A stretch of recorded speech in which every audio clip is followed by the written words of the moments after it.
Hey, what's going on? It's your boy Black Hammer once again, and today we have more spoilers, and I'm pretty sure 10 times out of 10, I'm not the first one that you're hearing from this. I'm pretty sure you guys seen the special MTG video that they put out live streaming earlier today. Unfortunately, I was at work. Fortunately, it's good to work, so but I did get to miss out on that experience. But I done looked on YouTube, and there's plenty of people who've spoken on every card that was leaked today. Well, not leaked, they kind of put out, but I'm just gonna add in my 2 cents. I'm pretty sure there's a lot more professionals out there that have a way more depth of understanding of what this card could do, but I'm just gonna give you my average Joe's opinion, and if you like it, you like it. If you don't, then it's cool. So without further ado, let's go ahead and go to the first one here. All right, real quick, before we get into the gameplay, I just want to let you guys know just real quick, as you see at the bottom corner here, I am doing a giveaway for 100 subscribers by the 17th. Right now I'm at 50-ish, depending on when you're watching this. So once we get to 100 subscribers before the 17th, before the new set, Zendikar Rising, I believe that's what it's called, I will be giving away $50 to one lucky person. If we get to 200, I might do 2 people, $50 each. So go ahead, subscribe, share this video, leave a comment, like this video, do all that fancy stuff. All right, enough talking. Let's get to the gameplay. Bow. We got Blood Chief's Thirst. Weird name, but I like this one. And with this set, I think they released like over 30 something cards, so I just kind of chose the best ones that I thought would kind of make a difference in standard. It's like 13 of them, so this one I think is really pretty impressive. It's a one swamp. You can kick it for an extra 3, and it says destroy target creature or planeswalker with converted mana 2 or less. So if you're playing against a aggro deck, boom, you can go ahead and drop 1 swamp, take care of the threat. If you're playing more of a mid range, or you're still battling that aggro deck, and you get this in the late game, guess what? You can go ahead and kick it and destroy target creature or planeswalker. So it completely takes out the cost 2 or less. And we all know, once you're in the the mid to late game, if you was to pull this card and it says destroy target creature or planeswalker with converted mana 2 or less, and your opponent has everything but that, this is a dead card in your hand. So I like the versatile of this card. And I think mono black is already a threat. So go ahead and add this. It's going to be ugly. So I think this is a beautiful card. Next, we got Cleric of Life's Bond. This is a plains in a swamp. And it says, whenever another cleric enters the battlefield under your control, you gain 1 life. Whenever you gain 1 life the first time each turn, put a +1/+1 counter on Cleric of Life's Bond. And this is your typical super early drop, gain 1 life, your opponent lose 1 life type card. We've seen this plenty of times before. I'm pretty sure you guys probably seen it way more than I have, but I like this card because there's a lot of synergy. You can gain life on accident. You know what I'm saying? Like, it's just really that easy to gain life in standard today. But my only issue with this card is, it's a pretty decent body, a 2/2 for a 2-drop. Can't complain. It's just not a lot of clerics. I hope I'm pronouncing that right. So as we'll see throughout this this leak here, it's like they're trying to, but to me, like with the last set with the the invitation to dogs and cats. It's like, it's cute, I like it, but it's not too many good dogs or cats to really build a competitive build. It's fun, which, I mean, I guess that's what Magic should be, is fun. But Magic knows that they built a lot of cards that are overpowered, dang near broken, and trying to have fun going against a deck like Adventures, you're going to get whooped. Okay, so if you try to build, and God bless your heart if you do, I'm pretty sure I will, a Cleric or a Parties deck, it's going to be cute. I mean, you're going to be dancing around, you know what I'm saying, flashing all these, you know, cool effects. But once, you know, Euro comes down, or, you know, the Lucky Clover, and starts bouncing all your stuff back into your hand, it's not going to be fun. So this is a fun card. I wish it could be really competitive, but I don't think so. But it's cute. I like it. Next card we got is Confounding Condundrum. Now, this card right here, I think, is an attempt to go against ramping builds. Let me read it. It's a 2-drop enchantment. It says, when Confounding Condundrum enters the battlefield, draw a card. So draw a card for a 2-drop. Cool. It says, whenever a land enters the battlefield under an opponent's control, if that player had another land enter the battlefield under their control this turn, they return a land they control to its owner hand. So, a lot of words. It's like they knew what the issue was, and this is an attempt to try to balance everything. Is it a strong enough attempt? I don't think so. This is more of a sideboard type deal, or you can go ahead and Fae of Wishes it into your hand. But I mean, you got to do steps 1, 2 to really get this in your hand. And if you play this into your main build and you don't need this, it's just a dead card. I mean, you can draw a card, but if your opponent's not ramping, then it's like it's sitting there looking pretty. You know what I'm saying?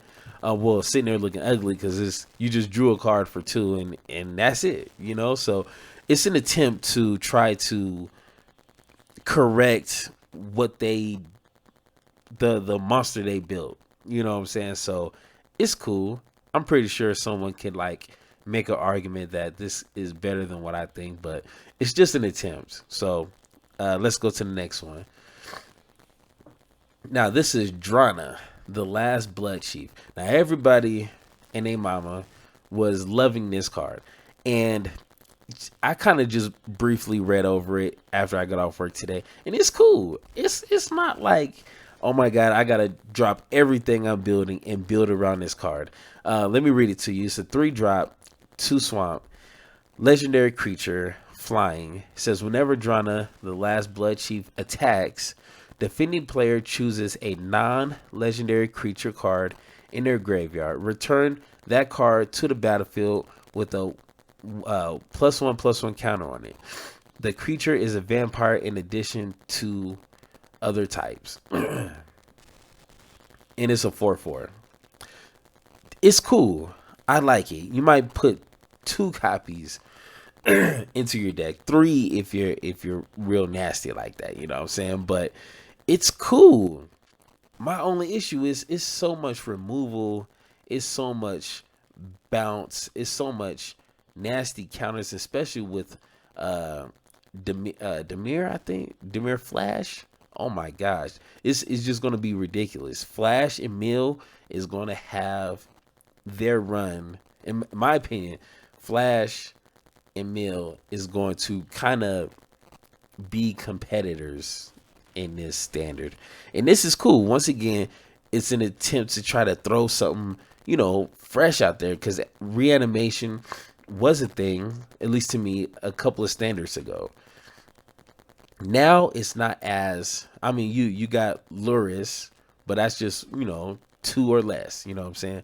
So this is an attempt to try to, you know, expand that and, you know, do something new. But I just, I just believe it's not going to be appealing enough to really kind of take over standards. So, but it's cute though. I like it. Now this one right here, I think, is what a lot of ramping people were looking for, since Paradise Druid is being rotated out. Let me read it to you. It's Lotus Cobra, pay 2, and it has landfall ability. It says whenever a land enters the battlefield under your control, add 1 mana of any color, and it's a 2/1. So of course it doesn't have hexproof like Paradise Druid. That was probably the best part of that card, because it almost guarantees that you're gonna have that extra land on your next turn, unless you decide to attack like an idiot and, you know, get it killed. But this one is better than nothing, and right now is really no 2-drop that is this versatile. Okay, and I mean, it's really simple: playing land, and then you can add 1 of any color, so you can really just get, you know, creative and play 3 colors kind of, you know, safely, knowing that you could hit your mana drops, or at least get the colors that you need.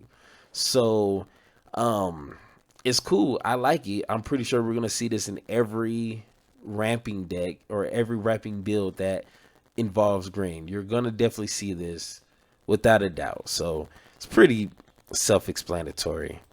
Next one, we got Marusa, Rook Grazer. I'm sorry. It's a 2-drop, forest in the plains, and it has vigilance. And it says tap. You may put a basic land card from your hand onto the battlefield. Once again, play this. I'm not sure if it has vigilance. Can you play that? Can you activate that ability on your first turn? I'm not sure, but either way, it's still pretty good. Or its second ability is return target basic land you control to its owner's hand. So this almost guarantees that you're going to be able to activate your landfall abilities. So like we seen with let me see, how can I bring this back up? Yeah, like this here. So let's just say you have a 3-drop and you're missing a color, but you don't have no lands. So you can go ahead, tap Marusa, get a land back in your hand, go ahead and play it, and get that color that you need. So this almost is kind of like a insurance, just in case if, you know, you missing some lands and you need your landfall ability. So it's kind of like a, hey, I got your back here card. 2/3, pretty decent body. I like that. So it's a pretty decent card. I like it. Next, we got Nissa of Shadowed Bratz. It's cool. I like it. I will definitely be building around this. Let me read it for you. It's a 4-drop, black and green, and I believe someone said it's the first time this has been half black.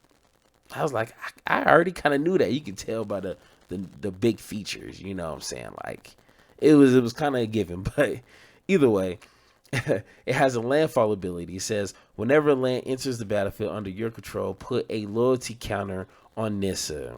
So really easy, especially if you're ramping. That could be pretty daggone gross. I mean, like, go ahead and cultivate. Next thing you know, I mean, you don't put 2-3 counters on this bad boy. So you can +1, which to me should have been a -1. So it kind of forces you to play land to keep ticking it up. But either way, it's a +1. Untap target land you control. You may have it become a 3/3 elemental creature with haste and menace. I'm sorry, like it's just the print is so small and pixelated. With menace until end of turn, it's still a land. So this is almost like Nissa Shakes the World, but with some drawbacks. Until end of turn, so you don't keep it as a creature, but it does have menace. So it kind of like, you know, just a little mix, because they know Nissa Who Shakes the World was broken as hell. You don't get the double mana, which is good because I done seen so many nasty, disgusting plays with that ability. Her -5 is you may put a creature card with converted mana cost less, what is it? Less than or equal to the number of lands you control onto the battlefield from your hand or your graveyard with 2. Now this is the problem. I mean, that ability, if it just stopped right there, would be good. But they had to add more because I guess Nissa is one of their favorite planeswalkers, and it said with 2 +1/+1 counters on it. Now this reminds me of what's the planeswalker? Shoot, I need to. Ah, dang, it's I think it was Omnith, and she her ult was you can go through your library and take out 2 creatures. I'm gonna put it on the screen right here once I edit, but boom, right there. You can go ahead and add 2 creatures from your library onto the battlefield. I believe it's attacking. If you're reading it now, you can correct me, but it almost reminds me of that ability. Not as good though, because I think that's way better. And plus her other abilities, I mean, to me is better than Nissa, this new Nissa here.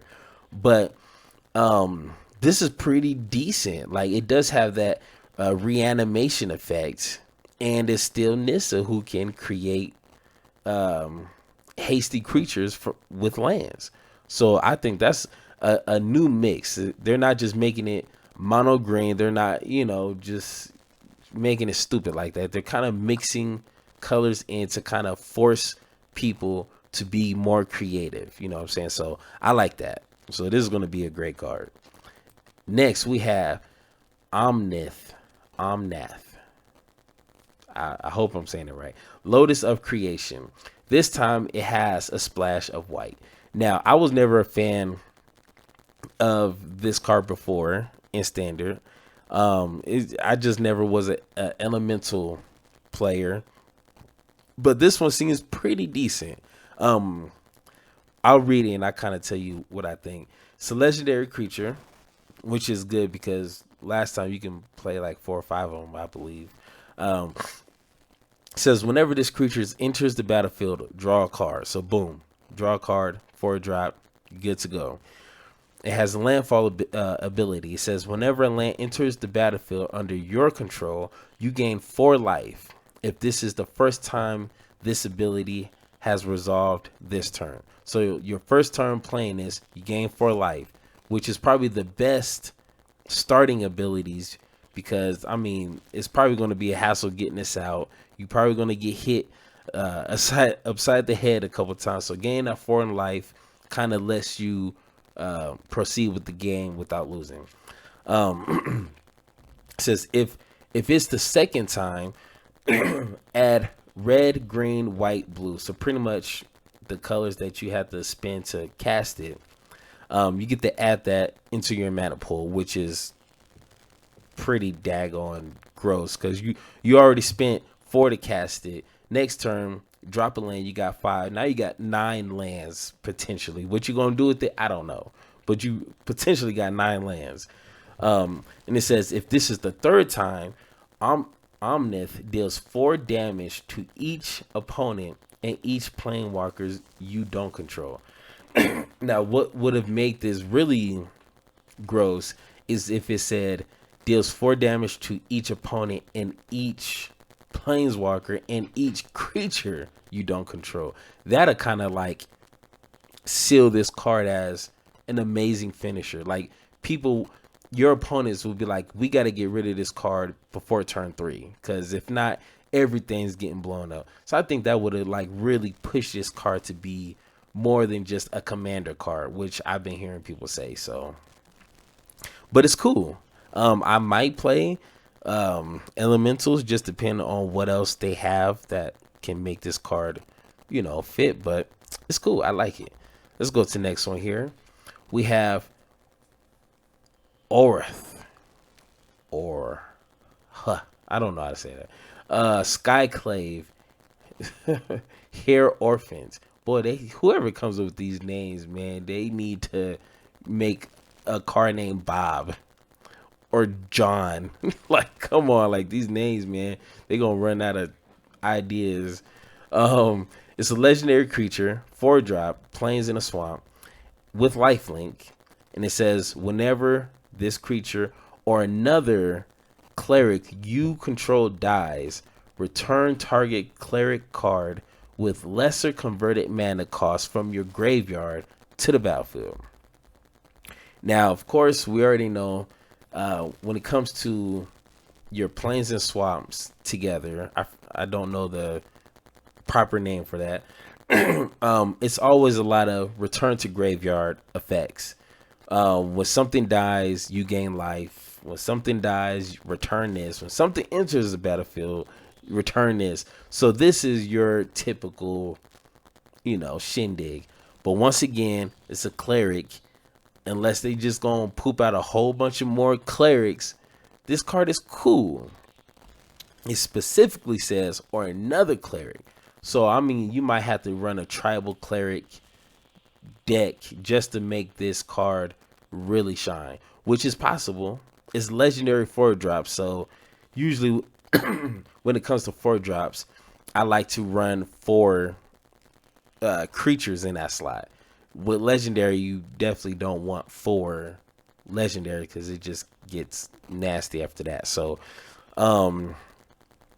cool. I think there's a lot of better bring back to the battlefield cards than this, but yeah, I'm pretty sure somebody will whoop me with this card, so I can't complain too much. So let's go ahead and go to the next one here. This one is, to me, going to be the nightmare for a lot of people. A lot of people already don't like mill decks. I have a mill build called a Millie, which hopefully if you're watching this, you can go ahead and watch that build. But mill is going to be a headache. It's already a headache in a 2021 format. It's going to be more of a headache once you see these mill effects. This one's a 1-drop Island, and it has landfall ability, and it's a 0/3, so it's just really just to block smaller creatures. It says whenever a land enters the battlefield under your control, each opponent mills 3 cards. That's ridiculous. So if you want to like be a little saucy and run 3 colors, blue, green, and black, I don't know the proper name for that, but bro, you cultivate or do some other shindigs where you can put lands onto the battlefield. Oh my god, your opponent is going to quit. This is to me, or you can even just run a mono blue mill deck and this will do just fine. Like, man, bro, mill is gonna be an issue, bro. I'm just gonna go to the next one because I'm already getting upset. I'm already rage quitting before the set even comes out. So look, see, I just rage quit in my head just now. It's ridiculous. Let's go to the next one here. I don't know what this one's supposed to be. But anyways. Alright, we got Tazari, Beacon of Unity. Now, this is the new mechanic. I'm not sure if it's super new because I haven't been playing Magic that long. But it's a legendary creature, 5-drop. And it says this spell costs 1 colorless less to cast for each creature in your party. Now, when I first read that, I was like, it's going to be a lot of party themed decks out there. Like, you're going to see the little thumbnail like, let's have a party, or, party time. I'm pretty sure I'm going to do something corny like that, but it's going to be a lot of party builds. Okay. I hope they're social distancing. First off, wear a mask, but it's going to be lots of parties going on. This is I don't know why they made it so confusing like this. You can either pay 8 colorless or pay 4 blue, black, red, green, land. So it's like, okay, I guess, but whatever. But it says, look at the top 6 cards of your library. You may reveal up to 2 clerics, rogue, warrior, wizards, and or ally cards from among them and put them into your hand. Put the rest on the bottom of your library in a random order. Now, that's so much going on. Now, this, like I said, this card right here lets me know that they're trying to shove a new mechanic and try to make it popular. And like I said, with the whole dogs and cats, like they even put it as the main card. When you buy a bundle, you get that special dog and cat. And I haven't seen that one person. Actually, I should build a deck with that card, but I haven't seen nobody play that card. As much as I done played Magic in the past 2 months, I haven't seen no one play that card. And I'm afraid this is going to be the same situation. Now, to the contrary, people are going to be like, hey, let's build a party deck. We got to get some parties going. Like, so you're going to see this, but nah. Now, if it said reveal this, kind of like a Winota, reveal the top 6 cards, and you can put 1 or 2, you know, clerics, rogue, wizards, or warriors or allies on a battlefield, that would be a little bit more spicy, you know what I'm saying? Because then it's like, this is a threat. It's a 5-drop potentially, if you, yeah. But it's like into your hand. It's like, okay, then you gotta probably 9 out of 10 wait till your next turn to play and it's like, by that time your whole board is done being wiped out, or she done died, and you got 1 rogue out of it. So it's like, it's cool, I guess. Once again, I'm pretty sure somebody's gonna build something pretty amazing and whoop me with it, and I'm gonna be like, oh my god, this card is so amazing, like I need this in my life.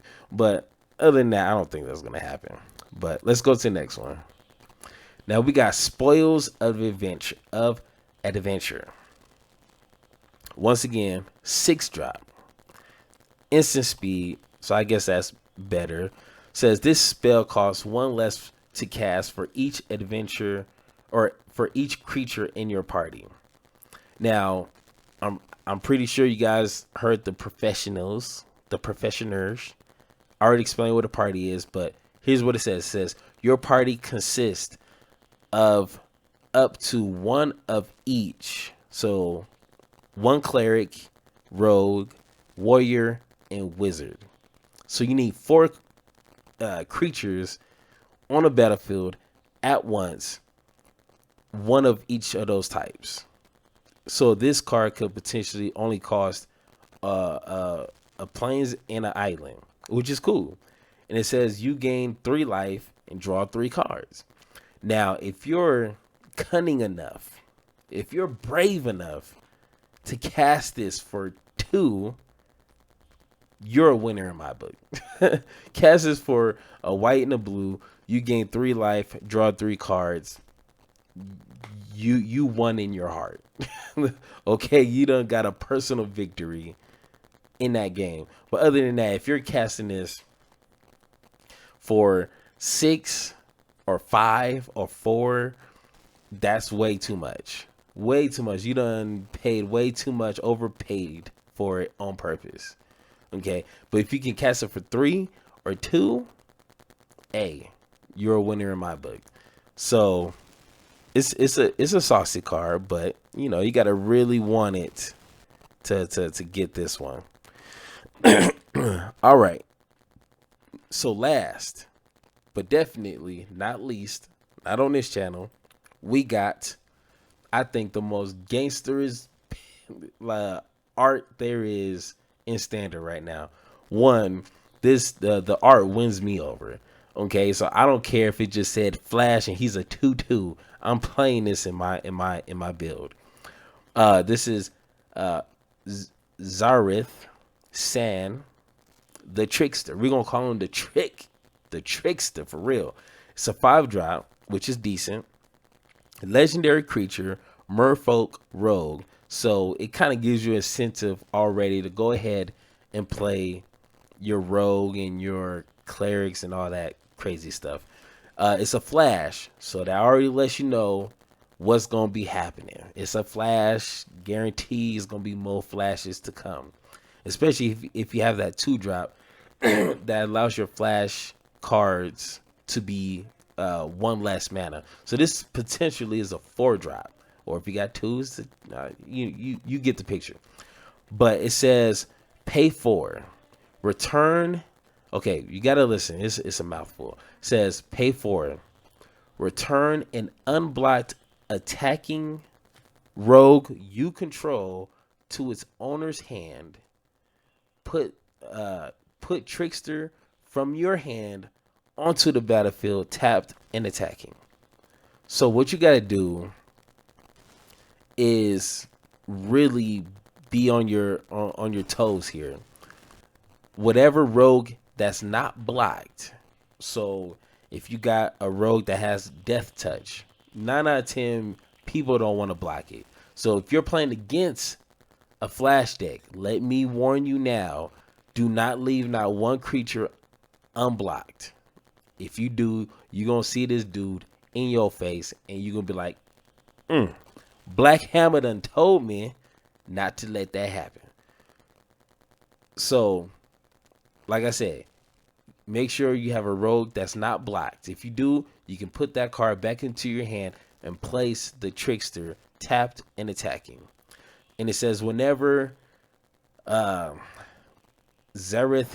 San deals combat damage to a player, which they set up nicely because if it's not going to be blocked unless you have a flash creature, but either way, deals combat damage to a player, you may put target permanent card from that player's graveyard onto the battlefield under your control. Why? Like it's like they were in a board meeting. It was like if you just took out the bottom half of this card, it's like they were like, bro, do you see the art on this card? You got to make this more better. I don't know if that's proper English, but you got to make this card better. Whoever drew this up, we paid a lot of money for. You got to make it work. Do more. Do better. Go back home and think about it, okay? And they was like, you know what? We're going to dang near break this. Unless your opponent's playing no creatures, you're going to hate this card. That's why I'm saying you got to make sure every rogue is blocked. And I'm pretty sure it's going to be a million of flash rogue builds out there. I guarantee you, this is going to be my first build. I done said it. It's going to be my first one. As soon on the 17th, when I open, and here's a little teaser. On the 17th, I'm planning on opening more than 200 packs live. More than 200 packs, and I guarantee you, it's a rare. That's crazy. You would think this be mythic. I don't know what they're thinking, but this might be a card. I don't know if it's ban worthy. I might just be putting too much into it, but this is one of my favorite cards out of the whole entire league, and it's amazing. Flash is cost don't really cost too much. It's not too much to ask for, and I mean, the art is crazy, bro. Art is crazy. But once again, it's your boy Black Hammer.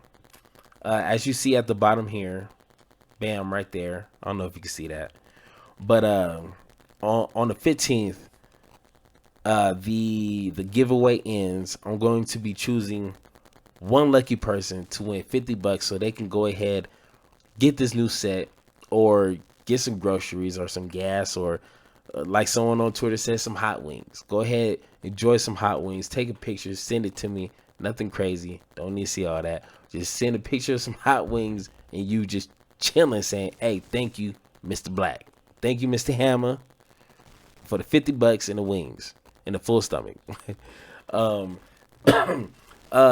Shoot. Trying to think what else to say. Subscribe, bro. Go ahead and do that. Say what's up. and hopefully you can win that 50 bucks. If I get 200 subscribers, I might have to give 2 people 50 bucks. I don't know. We'll see. I ain't balling like that. You know what I'm saying? But I do appreciate the people who do watch and who do subscribe. So I thank you. But nevertheless, it's your boy, Black Hammer. We done did it again. Another video in the bag. I will see you guys in the next video. Peace.